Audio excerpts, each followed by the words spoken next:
Hello students, आज हम discuss करेंगे कोविड-19 से रिलेटेड जो टेस्ट कंडक्ट किए जा रहे हैं अलग अलग लैब्स में या डायरेक्ट ऑन साइट जो टेस्ट किए जा रहे हैं वो डिस्कस करेंगे।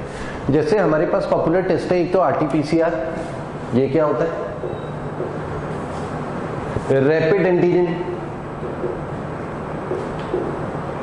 एंटीजन टेस्ट, डिटेक्शन टेस्ट या एंटीबॉडी टेस्ट। इनमें क्या डिफरेंस है? ठीक है, एक तो आपको यह पता होना चाहिए कि जो कोविड-19 है, कोविड-19 वो एक वायरस है और वायरस बेसिकली RNA होते हैं। ठीक है, आपको पता होगा कि DNA और RNA क्या होता है? Ribo nucleic acid. और DNA होता है deoxy ribo nucleic acid. Basically DNA क्या होता है कि DNA हमारी जेनेटिक इंफॉर्मेशन होती है। जेनेटिक इंफॉर्मेशन होती है जो पास ऑन होती है एक जनरेशन से दूसरी जनरेशन में। जैसे हमारे किड्स होते हैं, बच्चे होते हैं, तो हमारी जो जेनेटिक इंफॉर्मेशन हमारे बॉडी से रिलेटेड वो पास ऑन होती है हमारे बच्चों में थ्रू DNA। ठीक है, तो वो DNA होता है। RNA क्या होता है कि जो जेनेटिक इंफॉर्मेशन का कोड है, ठीक है, वो पास ऑन होता है। तो RNA में जेनेटिक इंफॉर्मेशन का कोड पास ऑन होता है। ठीक है, और यहां पर जेनेटिक इंफॉर्मेशन पास ऑन होती है। RNA सिंगल स्ट्रैंडेड रहता है, सिंगल स्ट्रैंडेड मॉलिक्यूल, और DNA डबल स्ट्रैंडेड मॉलिक्यूल रहता है, डबल स्ट्रैंडेड मॉलिक्यूल। अगर इनका शेप बनाया जाए RNA का, तो RNA का शेप ऐसा रहता है, सिंगल स्ट्रैंडेड मॉलिक्यूल का, और जबकि DNA का शेप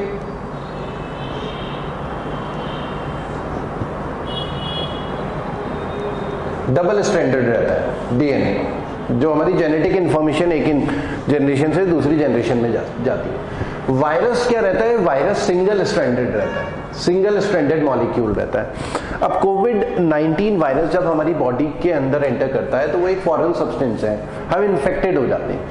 और वायरस क्या करता है कि होस्ट सेल ढूंढता है, हम होस्ट हैं, ठीक है, वो हमारे ऊपर डिपेंडेंट है अपनी लाइफ के लिए। वायरस वैसे इनएक्टिव रहता है, लेकिन जैसे ही उसे फेवरेबल एनवायरनमेंट मिलता है वो एक्टिव हो जाता है। ठीक है, जैसे बैक्टीरिया है, बैक्टीरिया जो रहता है, बैक्टीरिया में लाइफ होती है, जबकि वायरस इनएक्टिव रहता है। ठीक है, उसे हम ये भी कह सकते हैं कि इसमें लाइफ है और लाइफ नहीं भी है, इनएक्टिव रहता है बेसिकली। जब तक फेवरेबल एनवायरनमेंट नहीं मिलता तब तक वायरस एक्टिव नहीं होता है। तो कोविड-19 एक वायरस है, हमारी बॉडी के अंदर जैसे एंटर करता है उसे फेवरेबल एनवायरनमेंट मिलता है और वो एक्टिव हो जाता है। ठीक है, वायरस। अब उसे डिटेक्ट कैसे किया जाएगा, कि कैसे पता चलेगा कि हम कोविड-19 से इन्फेक्टेड हैं? तो डिफरेंट टाइप के टेस्ट हैं हमारे पास। एक तो RT-PCR टेस्ट है, RT-PCR। इसकी फुल फॉर्म अगर हम बात करें तो reverse transcription polymerase chain reaction. ठीक है, ये इसकी फुल फॉर्म है RT-PCR की।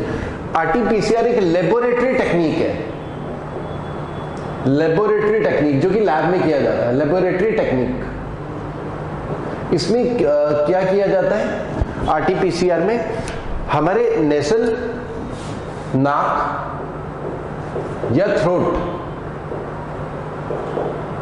नाक या थ्रोट, मतलब हमारी नाक से और गले से स्वैब लिया जाता है, स्वैब का सैंपल लिया जाता है। फिर लैब में टेस्टिंग के थ्रू पता लगाया जाता है कि हम कोविड-19 इन्फेक्टेड है कि नहीं है। लेकिन इसमें देखिए, आपको ये समझना है कि RT-PCR में बेसिकली ये डायरेक्टली वायरस को डिटेक्ट कर रहा है और वायरस होता है RNA। तो RT-PCR के थ्रू RNA को रिवर्स ट्रांसक्रिप्शन के थ्रू RNA को कन्वर्ट किया जाता है DNA में, तब उस स्पेसिफिक कोविड-19 वायरस को डिटेक्ट किया जाता है। तो ये RT-PCR टेक्निक जो है हाईली एक्यूरेट टेक्निक मानी जाती है। जो भी अगर हम देखें रैपिड एंटीजन है या डिफरेंट टेस्ट हैं तो काफ़ी एक्यूरेट टेक्निक मानी जाती है। और जो हम डेटा रेगुलर बेसिस पे न्यूज़पेपर में देखते हैं या न्यूज़ में देखते हैं वो आरटीपीसीआर टेस्ट के ज़्यादातर रिजल्ट्स होते हैं, ठीक है। तो आरटीपीसीआर टेक्निक को ही बेसिकली यहाँ पर लैब में भी फॉलो किया जा रहा है। ये इसमें अराउंड 2 to 5 आवर्स तो टेस्टिंग में लगी जाते हैं, आरटीपीसीआर टेस्टिंग में, ठीक, कि बंदा कोविड-19 इन्फेक्टेड है कि नहीं है। फिर अगर हम दूसरी टेक्निक की बात करें तो रैपिड एंटीजन डिटेक्शन टेस्ट है। अब रैपिड एंटीजन क्योंकि नाम से पता चल रहा है कि रैपिड इसका रिजल्ट तुरंत आएगा कि हम कोविड-19 इन्फेक्टेड है कि नहीं है। ये इतना ज्यादा एक्यूरेट नहीं है, लेकिन कुछ सिचुएशंस में ये काफी यूजफुल होता है। जैसे अगर हम बात करें कि उत्तराखंड बॉर्डर में बहुत सारे लोग एंटर कर रहे हैं, ठीक है। अब सबका आरटीपीसीआर टेस्ट तो हम करना पॉसिबल है नहीं कि सबका आरटीपीसीआर टेस्ट करें उसके बाद ही परमिशन दें, क्योंकि आरटीपीसीआर टेस्ट में 2 से 5 घंटे लगेंगे ही, और उसके अलावा बहुत सारे टेस्ट वैसे ही पेंडिंग रहते हैं, ठीक है। तो हमें जरूरत होती है कि तुरंत अगर हमें पता लगाना है कि ये बंदा कोविड-19 इन्फेक्टेड है कि नहीं है, तो रैपिड टेस्ट के थ्रू 5 मिनट में अराउंड 5 मिनट से ज्यादा नहीं लगते, अगर टाइमली किया जाए तो 5 मिनट के अंदर रिजल्ट आ जाता है कि बंदा कोविड पॉजिटिव है या कोविड नेगेटिव है। लेकिन इसकी एक्यूरेसी थोड़ा आउट हो सकती है, ठीक है, जबकि आरटीपीसीआर ज्यादा एक्यूरेट होता है, ठीक है। इसमें भी नाक और थ्रोट का स्वैब लिया जाता है, नाक से या गले से स्वैब लिया जाता है और एक स्ट्रिप टाइप की होती है, स्ट्रिप में रखा जाता है और उसमें अगर डबल लाइन आती है तो जैसे प्रेगनेंसी टेस्ट होता है सेम उसी तरीके का टेस्ट होता है। अगर स्ट्रिप में डबल लाइन आती है तो बंदा कोविड-19 इन्फेक्टेड होगा वो इंडिविजुअल, ठीक है। तो वो रैपिड एंटीजन टेस्ट है, डिटेक्शन टेस्ट है। और ये क्या करता है, ये डिटेक्ट करता है, डिटेक्ट्स स्पेसिफिक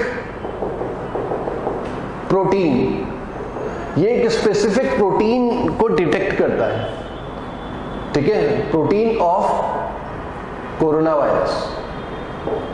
मतलब हमारी बॉडी के अंदर जो कोरोना वायरस अगर होगा तो उसमें एक स्पेसिफिक प्रोटीन को डिटेक्ट कर रहा है, ठीक है, रैपिड एंटीजन टेस्ट, ठीक है। तो वो एंटीजन को टेस्ट कर रहा होता है, क्योंकि वो स्पेसिफिक प्रोटीन ही हमारे बॉडी का जो इम्यूनिटी सिस्टम है उसे जो है इंफॉर्मेशन मिलती है, और हमारा बॉडी का जो इम्यूनिटी सिस्टम है वो उस फॉरेन सब्सटेंस को डिटेक्ट करके एंटीबॉडीज डेवलप करता है, ठीक है।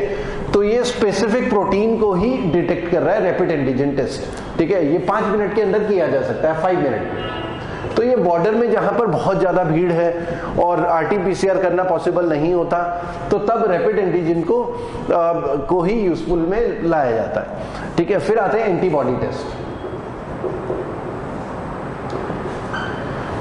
एंटीबॉडी टेस्ट हमारे ब्लड या सीरम से किया जाता है। जैसे ब्लड टेस्ट होता है ना, ब्लड का सैंपल लेके उसमें एंटीबॉडीज को डिटेक्ट किया जाता है। एंटीबॉडीज क्या होते हैं, जब भी हम कोविड-19 या किसी भी फॉरेन सब्सटेंस से इन्फेक्टेड होंगे, हमारी बॉडी के अंदर कोई भी फॉरेन सब्सटेंस जाता है तो हमारा बॉडी का जो इम्यून सिस्टम है, हमारी बॉडी का जो इम्यून सिस्टम है उस फॉरेन सब्सटेंस को डिटेक्ट करके उसे किल करने की कोशिश करता है, ठीक है। तो हमारा जो इम्यून सिस्टम है वो एंटीबॉडीज डेवलप करता है। एंटीबॉडीज एक तरीके के सोल्जर्स होते हैं हमारी बॉडी के, जो उस पर्टिकुलर वायरस से लड़ने के लिए पैदा होते हैं, उन्हें किल करने के लिए पैदा होती हैं एंटीबॉडीज।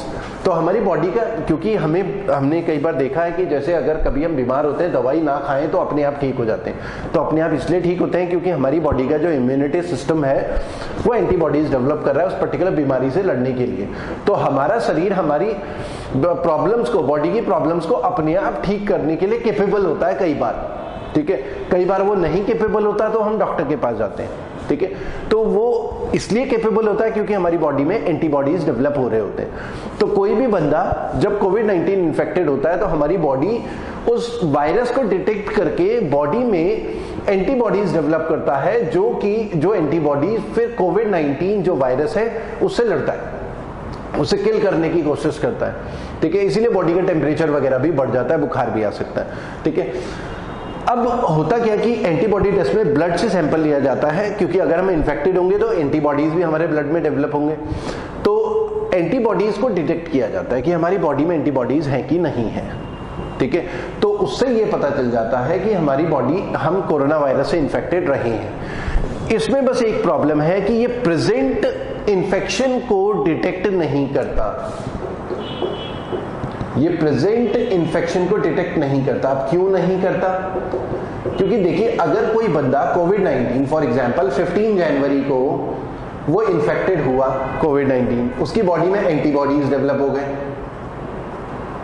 एंटीबॉडीज, और 30 जनवरी तक 30 जनवरी तक वो ठीक हो गया, 15 दिन कोविड-19 से वो ठीक हो गया, वायरस किल किया जा चुका है। लेकिन हमारी बॉडी ने जो एंटीबॉडीज डेवलप करे हैं वो खत्म नहीं होते, वो एंटीबॉडीज लगभग 4 या 5 महीने तक हमारी बॉडी में रहते हैं। अब होगा क्या कि मान लिया हमने 15 मार्च को, हम क्योंकि 15 जनवरी को कोविड-19 से इन्फेक्टेड हुए थे और अब हम 30 जनवरी को पूरी तरीके से ठीक हो चुके हैं और कोविड-19 वायरस हमारी बॉडी में किल हो चुका है, खत्म हो चुका है। लेकिन वो कैसे किल हुआ? हमारी बॉडी का जो इम्यूनिटी सिस्टम है, उन्होंने जो एंटीबॉडीज डेवलप करे, उन एंटीबॉडीज ने कोरोना वायरस को किल करा। अब वो एंटीबॉडीज हमारी बॉडी में प्रेजेंट है 4 या 5 महीने के लिए, कुछ लोगों में 3 महीने के लिए भी प्रेजेंट रहते हैं, कुछ लोगों में 5 साढ़े 5 महीने तक भी प्रेजेंट रहते हैं एंटीबॉडीज। अब वो एंटीबॉडीज हमारी बॉडी में प्रेजेंट है। हमने 15 मार्च को टेस्ट करा, एंटीबॉडी टेस्ट, तो एंटीबॉडी टेस्ट में हमारे पास ये आया रिजल्ट में कि हमारे अंदर एंटीबॉडीज हैं, हम पास्ट में कोविड-19 से इन्फेक्टेड रहे हैं। लेकिन वो टेस्ट में एंटीबॉडी के प्रेजेंस से ये नहीं पता चलता कि हम प्रेजेंट में इन्फेक्टेड है कि नहीं है। हम पास्ट में इन्फेक्टेड थे, ठीक है, लेकिन प्रेजेंट में इन्फेक्टेड नहीं है, क्योंकि एंटीबॉडीज तो 4-5 महीने तक है, लेकिन कोरोना वायरस हमारी बॉडी में अब नहीं है। तो एंटीबॉडी टेस्ट प्रेजेंट इन्फेक्शन को डिटेक्ट नहीं करता, ये केवल ये बताता है कि पास्ट के 3 या 4 महीने में हम कभी कोविड-19 से इन्फेक्टेड हुए हैं या नहीं हुए हैं। तो फिर इसका यूसेज केवल यही डिटेक्ट करना है कि पिछले 3-4 महीने में हम कोविड-19 से इन्फेक्टेड हुए हैं कि नहीं हुए हैं। लेकिन अगर हमें पता लगाना है कि हम कोविड-19 इन्फेक्टेड हैं और फिर हमें मेडिकल एड की जरूरत है, तो फिर एंटीबॉडी टेस्ट की जरूरत नहीं होती, फिर हम ज्यादा एक्यूरेट टेस्ट की तरफ जाएंगे, RT-PCR टेस्ट की तरफ जाएंगे, ठीक है। तो स्टूडेंट, ये डिफरेंट टाइप के टेस्ट हैं जो आपको कोविड-19 से रिलेटेड आपको पता ही होने चाहिए। आपके अंदर कोई भी सिम्टम आते हैं कोविड-19 से रिलेटेड, आपको पता होना चाहिए कि किस टेस्ट की कितनी एक्यूरेसी है और कौन से टेस्ट आपको कराना चाहिए, ठीक है।